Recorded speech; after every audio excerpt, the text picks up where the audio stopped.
All right, hey everybody, this is Chad Jordan from Sport Clips. This is another edition of our Hall of Fame podcast, and this is going to be a special one. We just, the calendar flipped to October.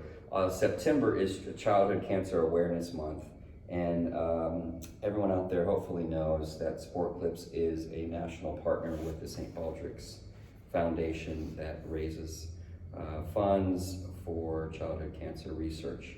And so we do a lot of stuff throughout the year.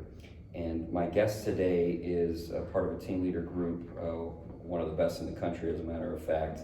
And she helped organize a Brave the Shave, I think it's called, what you guys called it, event. And so we're gonna walk through the details of how they did it. If you're watching on YouTube, hello, you can see not only did she organize it, she participated in it. And so we've talked about how her head feels now, and if she's does the cold air hit her at night. She's got quite a story to tell us. So we're sitting down with why don't you tell me? By the way, this is a two-time podcaster with the Sport Clips Hall of Fame podcast. She was on one of the first ones we ever recorded.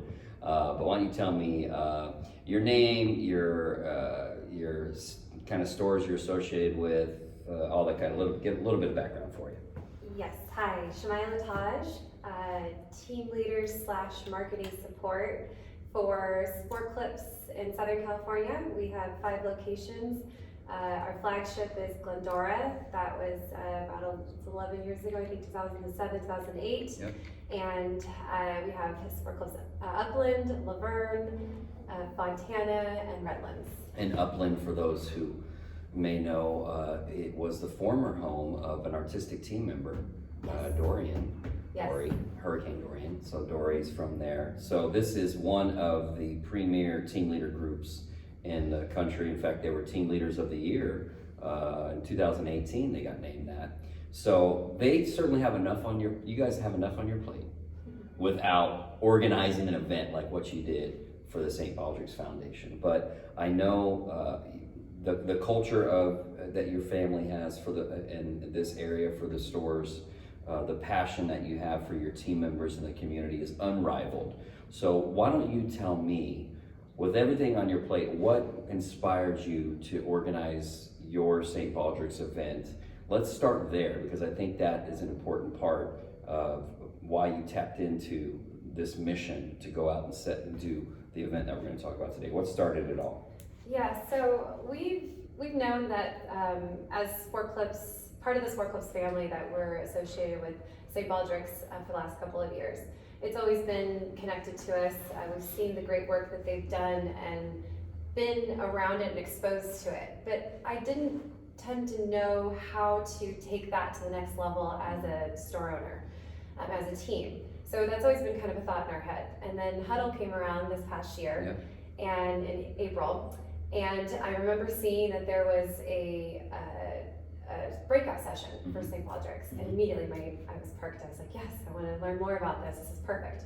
And so I ended up jumping into the breakout session, and immediately it was one of those things that we ended up having immediate exposure to what they were about, and they had a chance to explain how the history of St. Baldrick's, why it started, and what the work that they were doing. So when they were speaking about it, a lady named Robin Raphael, who was also on the podcast, yes, Director of Corporate Relations or Family Relations, something like that. She's a St. Baldrick's Foundation employee, so she was there. Yeah, she was there with a group of others speaking about St. Baldrick's, and she had started her story and posted this beautiful, beautiful photo of her holding her son's eyes or holding her son's hands and looking into his eyes, and it was just this beautiful photo. She started telling her story about all these different things that had happened and the experiences. And then we were listening, and she got to the end of it, and it wasn't a happy ending. She hadn't yet explained that he ended up passing. Oh wow! No, wow! She just was sharing. Yeah. And it hit me right then and there. It was like, seeing it so real, seeing a mother Yeah. share that, and her grief consumed the room, Mm-hmm. even though it was so long Yeah, ago. it was 15, 20 years ago. Yeah, you could feel it. We felt it. We felt what that felt like, and that moved me. It was instant. It was Right. one of those things where I was like, oh, St. Baldrick's has been doing all this. Sport Clips has been connected to them. Yeah. We have Haircuts with Heart. We all have this passion to give, and here it is right in front of us, and here's an opportunity. And they shared how to do it. They were like, step 1, go on our website, say Right. you want to host an event. Step 2, find a venue. And then all these different things that came along, and it was just kind of like, my question was, why not? Mm-hmm. So, okay, so that happens. Do you get with Arf and Susan, your mom and dad, dad and mom, I guess. Do you get with them there at Huddle? Is this something that you guys immediately agree to, that when you come back home, you're gonna hit the ground running, or?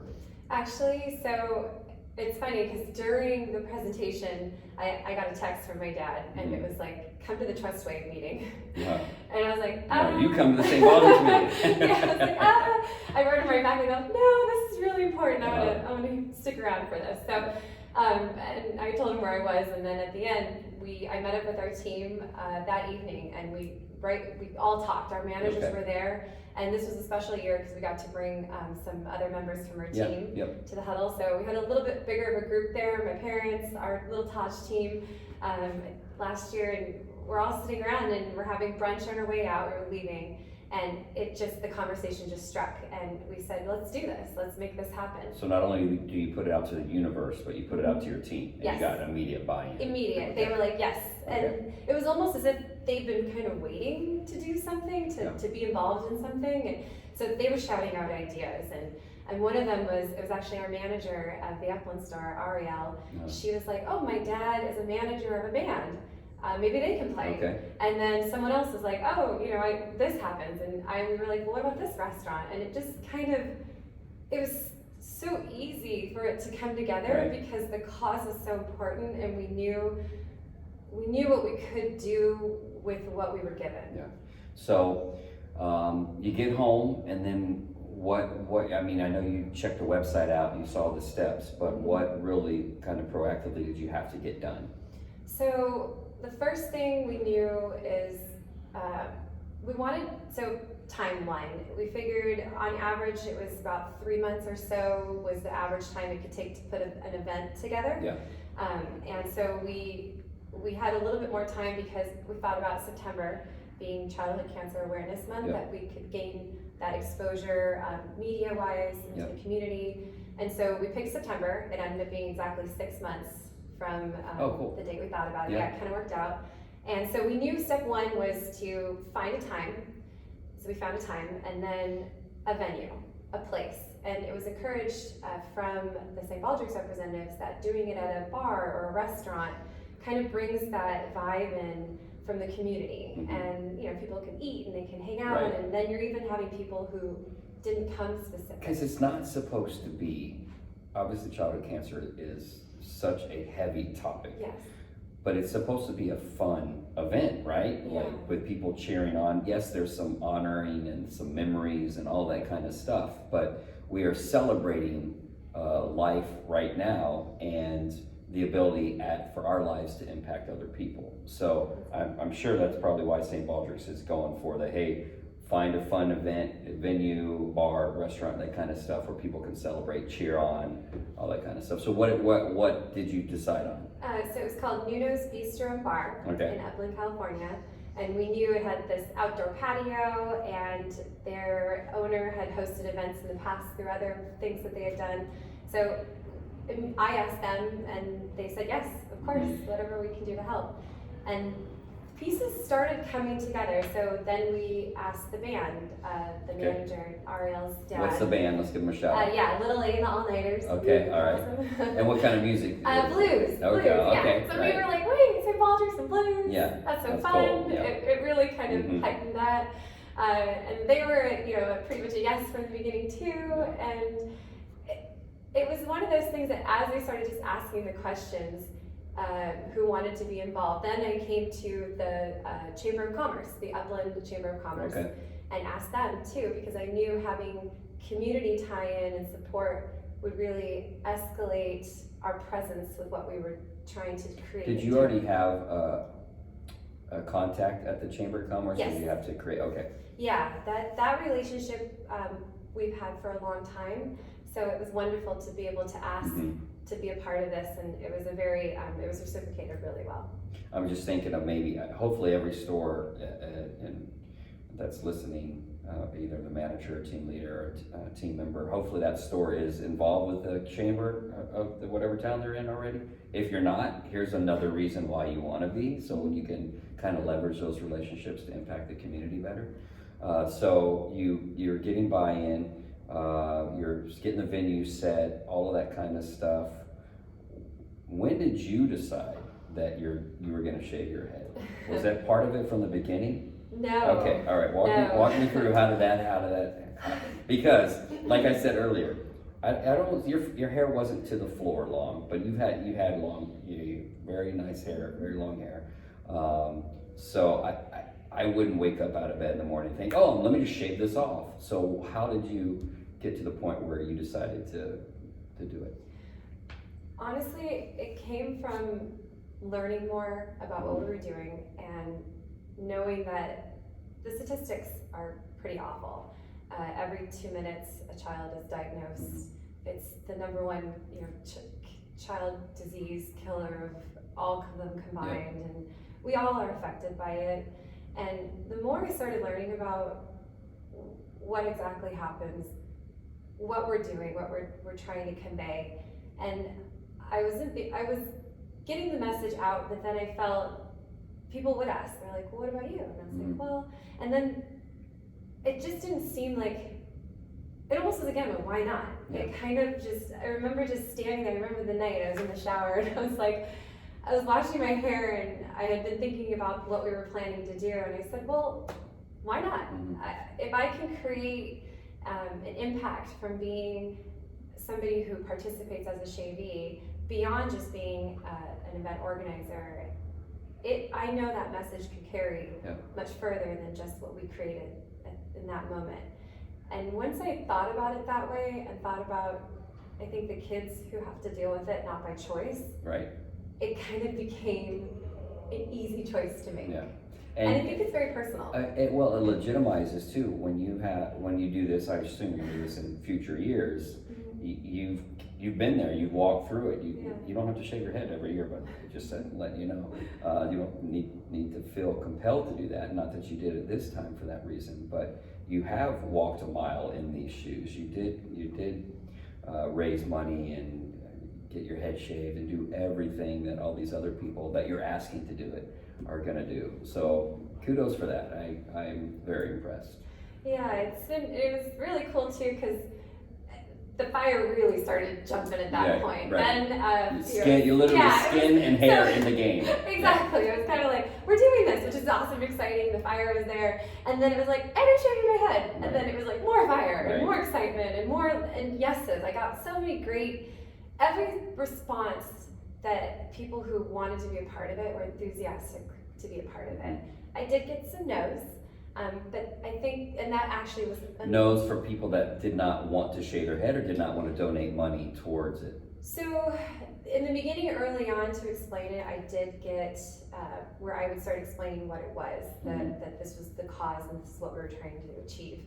And I think because it was never really, it's something that people can't visually concept until they're there and seeing it. Right. And even again, like me, and I understood that. And you hadn't been to one Exactly, yet, right? I'd never been to one. Okay. So I empathized and understood that even me putting it together with my team and all the people involved, the ones who had never been to one, we all were kind of just like, well, I guess we'll just see how it goes. Right. Had any of the stylists ever been to a shave event? Or I think a few of them. I know Dory definitely was a big part of that, and a couple of them have been involved. But in the sense of hosting an event, that was all foreign to all of us. So the no's kind of came from I don't know what this is, and so I'm gonna just probably say no. So then this time. Yeah, exactly. So that was another thing, and honestly, as soon as we got excited even more so about it, Frankie, the coach Yeah, of the year, jumped in, that's right. and more people started jumping in. Different people from all over the community. Yeah, how did you get? I mean, Frankie, not a coach of the year, artistic team member. How did that conversation go? Who reached out to who? Honestly, I'm trying to think. I think she just dove right in. Wow. I feel like it was one of those things that I just She's got a fearless. message and she's like, I'm in. Yeah. Of course I'm in. So that worked out. And I did reach out, so I'll backtrack a tiny bit more back to the timeline. Another important aspect is a barber coordinator. Somebody to help you recruit barbers. So Ashley, our coach for our region, ended up taking that role too. And that was a really cool piece. Because you want more than just sport clip stylists that are shaving heads, or? No, we knew that.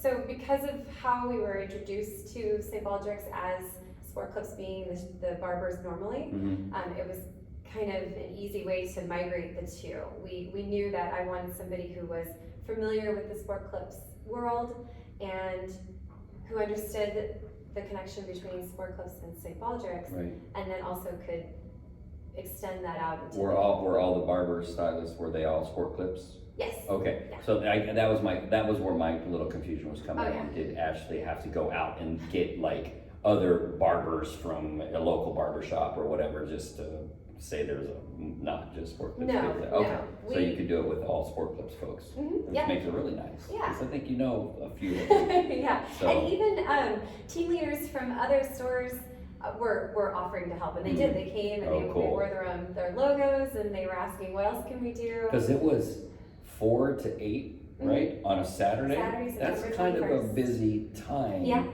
for stylists at Sport Clips and their stores. So to give that time up and to come do an event like this just speaks to how important it is. Okay, so you had Ashley doing that, you had Frankie donating, you had you donating and running it, you had Dory cutting. What are some of the other kind of elements that had to come together to really pull this off? I would say the most important thing was making sure that our message was clear, getting important details out, because a Shave-A-Thon is so unique that to describe it to somebody, to get somebody to want to come to it, we really had to share that. So utilizing the fact that we all had, the way I described it was each one of us was actually our own mini fundraiser. Even though it kind of started from this beginning idea, everybody was responsible for their own piece of it. And does everybody have a separate goal that they're trying to raise? And it doesn't have to be the same, it could vary? Yes. Okay. Yeah, everybody's goal can be different. Minimum's what, $100 or something is what the normal ask? I think that's the normal ask, but for The our floor. first time, for our first time, we were just kind of like, Whatever. if you want anything will be really helpful. So we were, that was what was really fun about being a first time too, was we just kind of did it how we wanted to do it. And so going back to your question, having everybody be responsible for their own piece gave that pride in we all were contributing towards that same cause. Everybody knew that cancer is such a mountain that's so hard, I think, for people to conceptually climb. And so this was a way that even if that person who just raised it a little bit and shaved their head or volunteered or in some other way, there's another option, you can do what you want. Everybody felt like they were doing something, and they really were. They were moving that mountain together. And you, was your hair like ponytailed and cut and donated? Yes. Or okay, because I saw pictures in the video, and so so tell me about that. That was a really neat extra bonus. There's so many good things that come out of this. So that was really cool too. Being the fact that I had such long hair, I was able to, I did a little bit of research, picked a foundation called Children with Hair Loss. I think they're based out of Minnesota. They give hair to kids that have all sorts of, any hair loss, and they don't charge, which is kind of neat. And Ashley, this is a crazy story, like 3 days I think before our event, there was no talk of shaving for our barber coordinator. Okay. And then all of a sudden, the numbers weren't really, she just texted us. She's like, I'm shaving my head. And that night, she ended up raising, I think in 7 hours, more than any of us had raised in like the 6 months we had been doing this. And just like that, because she was excited and she knew how she wanted to carry it. Yeah. She could, and she did. And she knew people would respond to Yes. her energy, to her effort. Yeah. And so. And that was so beautiful. How many shavees did you guys end up with? I think total 20. Oh, wow. Yeah. 20? That's amazing. Yeah, we had people from the restaurant jump in. What?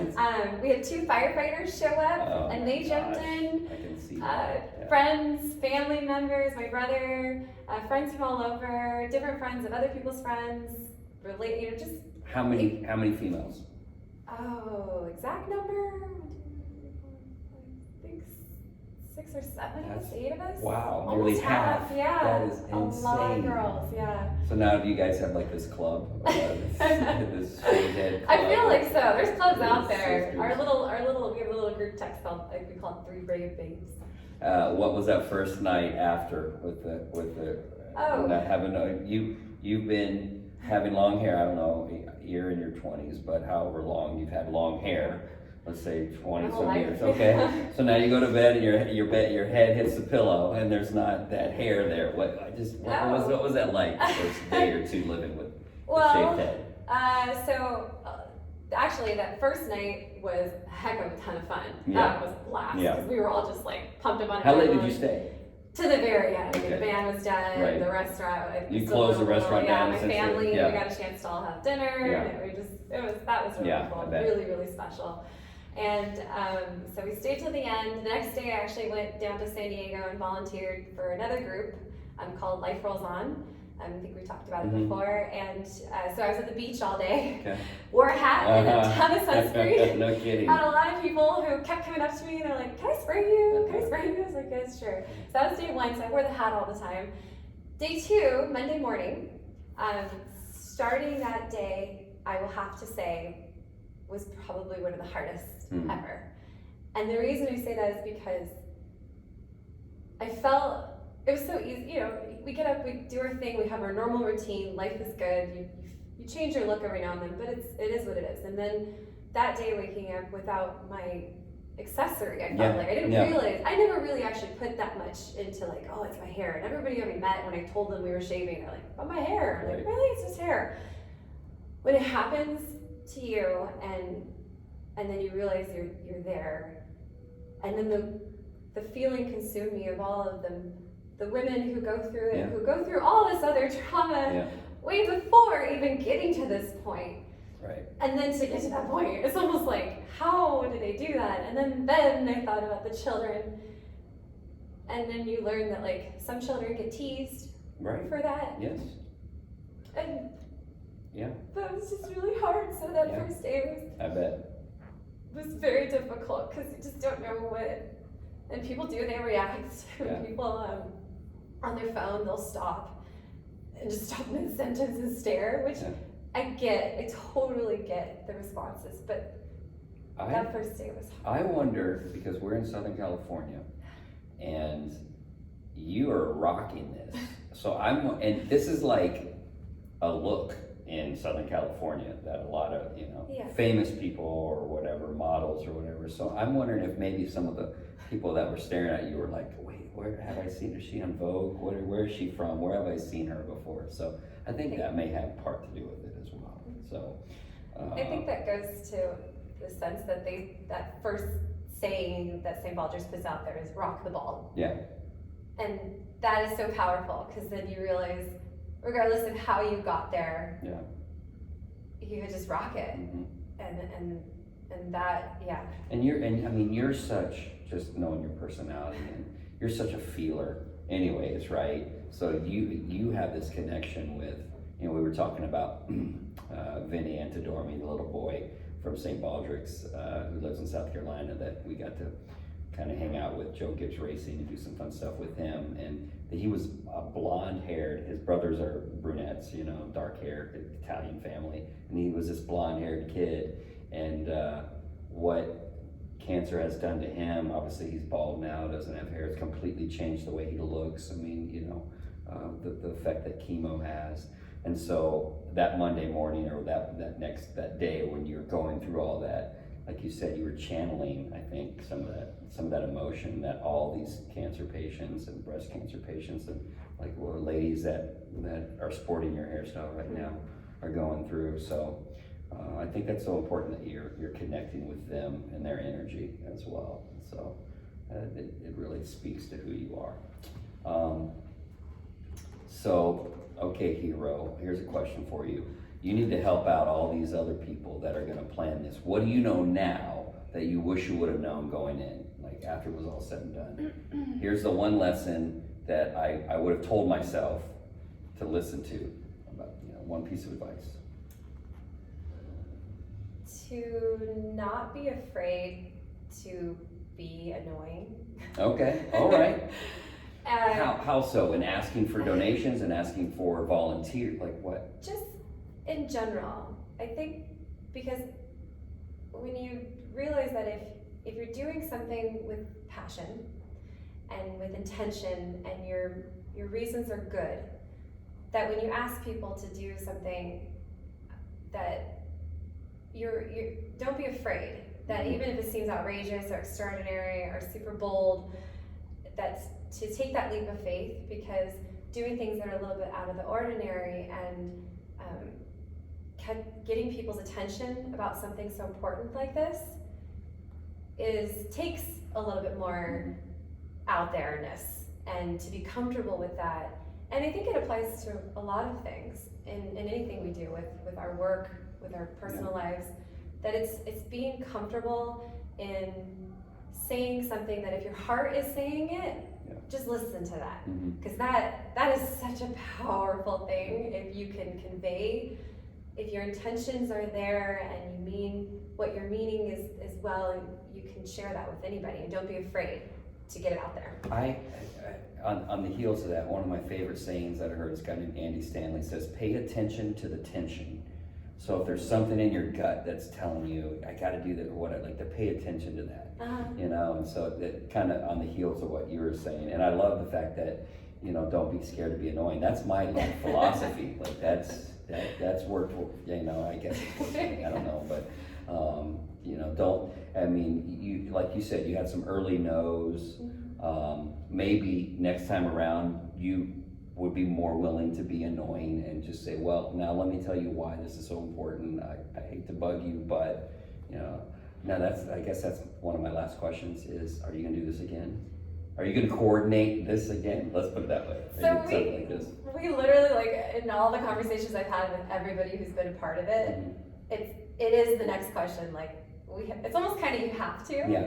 I think when you had interviewed Kelly, she said the same thing, another video, that you kind of feel like, wow, we're so lucky that we can do this, and there's more people who can be involved, and there's so many more elements and aspects we could do it, because my motto is, you know, go big or go bigger. So yeah, I think we will. And I'm hearing chatter from our coaches being at the huddle. There's some chatter around. Amanda's been so great. Kelsey from St. Baldrick. All these different people. There's a lot of chatter about, yeah, of course. Like, I know there's so many other team leaders who've done this too, and I've talked to quite a few of them and learned from them. And I think, yes, definitely we're looking at doing it. And I think actually we're thinking about doing it in March. So we figured we could do this one in 6 months, so let's do another one in 6 months. Whether if it's me planning it or other people planning it, I feel like hopefully more sport clubs want to do it too, because then we can kind of help them. You know, if any questions, it's like one of those things like, oh yeah, come and ask us. That's what I want to point out. I'm gonna put your contact information with this stuff so that people can. That's why we're doing this podcast. So. Other people can be a VEO, volunteer event organizer. Yeah, and they call it, and St. Baldrick calls it fundraiser in a box. Like, they coined that, and it really is. We've never really thrown something of this magnitude, but they made it every step of the way to be able to do it. So my last question, what have you found out about yourself through this process that you might not have known otherwise? Oh wow.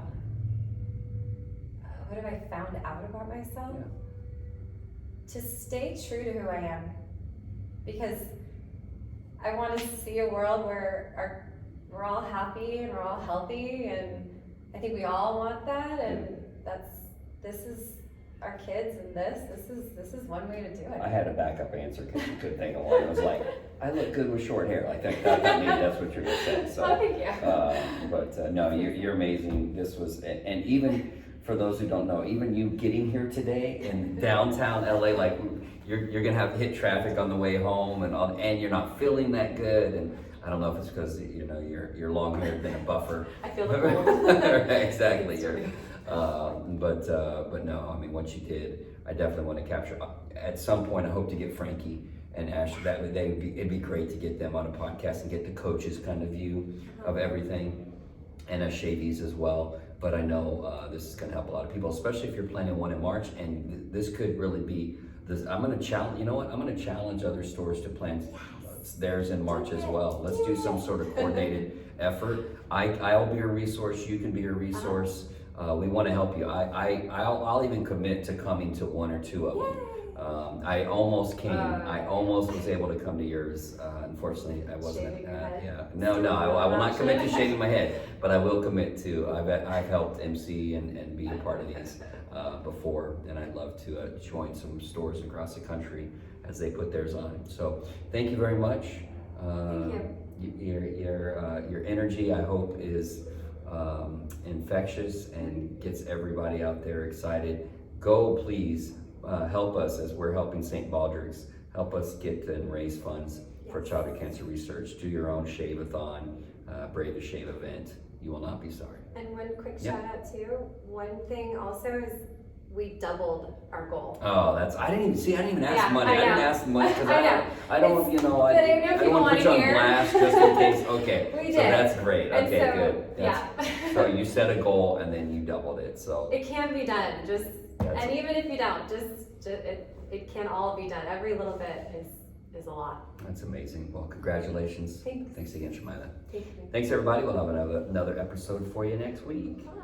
Bye. Okay, that was awesome. You did good. My brother said, I didn't talk about it, they used to say, because he lost his hair, and we'd walk into school, Ryan's dying, Ryan's dying. And I was just like, what are you doing, and 8, 9-year-old kids.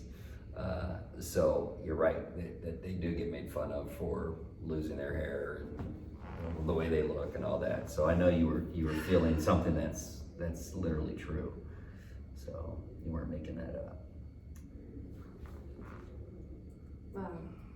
But this was great. You did this is exactly what I was hoping for. Yeah, the money part, I know a lot of people wanted to hear that. Right? Okay, Because no, people yeah, were chasing, what did you do? Right, Like, I don't care about that stuff. didn't want to bring it up just in case, I didn't know what the goal No, had I ended up know, being. yeah, it was really exciting because it can be done. That's the cool thing. It's like we didn't even know what, because they throw out that $5,000